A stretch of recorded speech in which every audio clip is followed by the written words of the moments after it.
I am Manzoor Ahmad Sheikh from GHS Belgaum. It is class 7th subject Geography and topic is pollution of air. Air is actually a mixture of different gases. It is present in the atmosphere in constant proportion. When this air gets undesirable substance from outside, it gets polluted.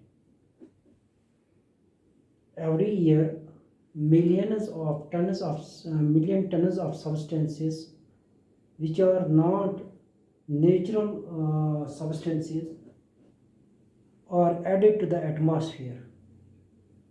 These tons of substances are called pollutants. There are two kinds of pollutants. One is solid pollutant and another is gaseous pollutant. तो दो किस्म के pollutants होते हैं, एक तो solid pollutant है, दूसरा गैसियस पोलूटेंट है. तो हर साल मिलियन टन्स ऑफ बहुत से फॉरेन सब्सटेंसेस हमारे इन्वायरमेंट में ऐड हो जाते हैं और ये जो सब्सटेंसेस हैं इनको हम पोलूटेंट्स कहते हैं. तो दो किस्म के पोलूटेंट्स हैं, एक तो हो गया सॉलिड पोलूटेंट और दूसरा हो गया गैसियस पोलूटेंट्स. तो डस्ट की बात करेंगे, बैक्टीरिया, वोल्केनोस, ये तो सॉलिड पोलूटेंट्स हो गए, जबकि कार्बन डाइऑक्साइड, स्मोक जो है, these are the gaseous pollutants. तो any undesirable substance which gets added in our environment is called pollutant. कोई भी undesirable substances, कोई भी ऐसा सब्सटेंस जो हमारे इन्वायरमेंट को ज़रूरत नहीं होगा, जो हमारे एटमॉस्फेयर को ज़रूरत नहीं होगा, उसको हम पोलूटेंट कहते हैं. और addition of this pollutant and the phenomena of addition of this pollutant in the environment is called pollution. और वो फिनोमेना जिससे ये पोलूटेंट्स ऐड होते हैं हमारे एटमॉस्फेयर में, इसको हम पोल्यूशन कहते हैं. यानी कि पोलूटेंट्स का ऐड होना हमारे एटमॉस्फेयर या इन्वायरमेंट में, इसको हम पोल्यूशन कहते हैं. When unwanted substance is added in the air, it's called air pollution. जब अनवांटेड सब्सटेंसेस, अनडिजायरेबल सब्सटेंस हमारे एयर में ऐड हो जाता है, इसको हम एयर पोल्यूशन कहते हैं. That is pollution of air. तो ये जो पोलूटेंट्स हैं ये कहाँ से प्रोड्यूस होते हैं? जब हम डिफरेंट जो व्हीकल्स हैं वहाँ से जो धुआं है, लेड है, आर्सेनिक है, जो भी सब्सटेंस, मीथेन है, जो भी सब्सटेंस उन गाड़ियों से निकलता है, तो बिलियंस ऑफ व्हीकल्स यहाँ पे पाई जाती है इस अर्थ पे. और ये सारा का सारा धुआं जो उनके नलियों से निकलता है, गाड़ी की नलियों से निकलता है, चाहे वो डीजल का धुआं हो, चाहे वो पेट्रोल का डीजल धुआं हो, चाहे वो मीथेन का धुआं हो, चाहे वो आर्सेनिक सब्सटेंस हो या कोई भी सब्सटेंस हो, ये हमारे एटमॉस्फेयर में ऐड हो जाते हैं. And this is a pollutant.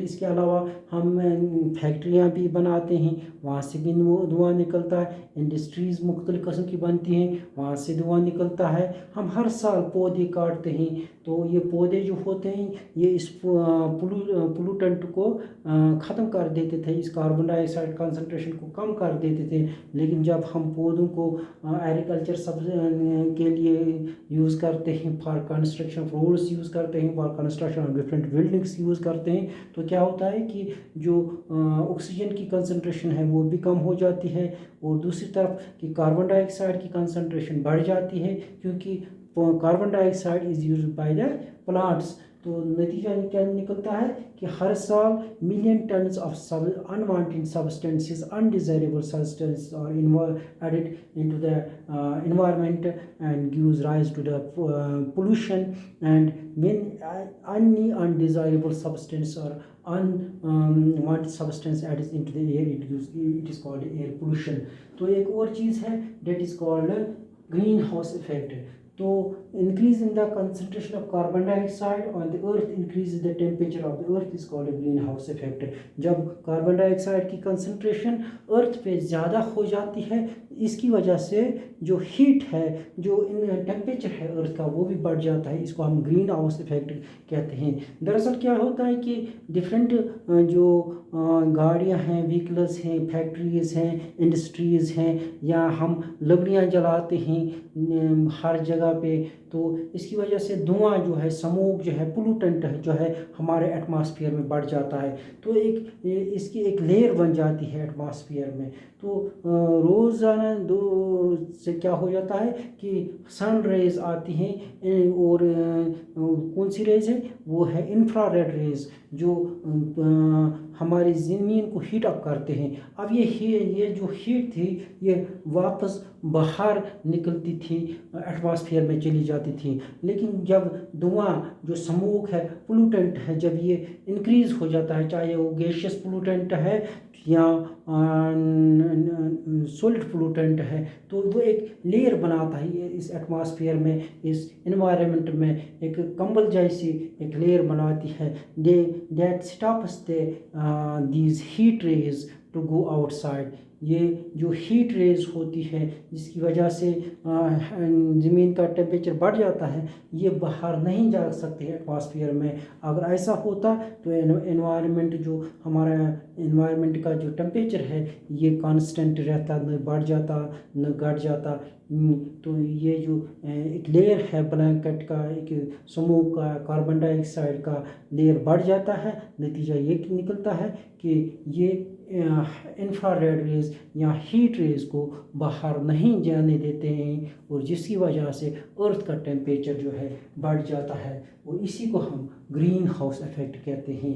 यानी कि जो रेज होती हैं, जो हीट रेज होती हैं, ज़मीन की टेम्परेचर जो इंक्रीज़ करता है, वो वापस चली जाती है एटमॉस्फेयर में, और इसकी वजह से कांस्टेंट टेम्परेचर रहता है इस अर्थ पे। लेकिन जो स्मोक है, कार्बन डाइऑक्साइड गैसेस जो हैं, ये बढ़ जाती हैं, एक ब्लैंकेट बनाते हैं, और ये इन हीट रेज को बाहर नहीं जाने देते हैं, जिसकी वजह से ज़मीन का टेम्परेचर जो है वो बहुत ज़्यादा बढ़ गया है, और इसको हम ग्रीन हाउस इफेक्ट कहते हैं। ग्रीन हाउस इफेक्ट से क्या हो गया है कि ग्लेशियर्स जो हैं वो ज़्यादा से ज़्यादा गलना, मेल्ट होना शुरू हो गए हैं, जिसकी वजह से हमें ज़्यादा से ज़्यादा फ्लड्स आते हैं, और अनकंडीशनल फ्लड्स आते हैं। कब आएगा इनका कोई टाइम नहीं होता है।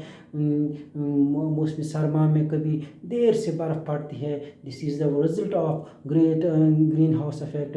कभी पहले से ही पड़ती है, this is the result of green house effect. एक ज़माना हुआ करता था कि ग्रीन हाउस इफेक्ट जब नहीं था, तो वक्त पे बारिश पड़ती थी, वक्त पे जो बर्फ़ पड़ती थी, वक्त पे टेम्परेचर इंक्रीज़ होता था या कांस्टेंट रहता था। तो अब क्या हुआ है कि इस ग्रीन हाउस इफेक्ट की वजह से जो टेम्परेचर है, ये इधर उधर हो गया, ये बहुत बढ़ गया है, जिसकी वजह से हमें बेवक्त बारिशें मिलती हैं, बेवक्त हमें बर्फ़बारी मिलती है, बेवक्त हमें फ्लड्स आते हैं। और इसकी वजह से एक और चीज़ आती है कि अर्थक्वेक्स भी इसकी वजह से इंक्रीज़ हो गया। बहुत सारे नुकसान हैं ग्रीन हाउस इफेक्ट की वजह से। This was all about pollution of air. और पोल्यूशन ऑफ एयर के साथ साथ बाकी लैंड पोल्यूशन भी होती है, वाटर पोल्यूशन भी होती है, वो आगे हम चैप्टर में पढ़ेंगे।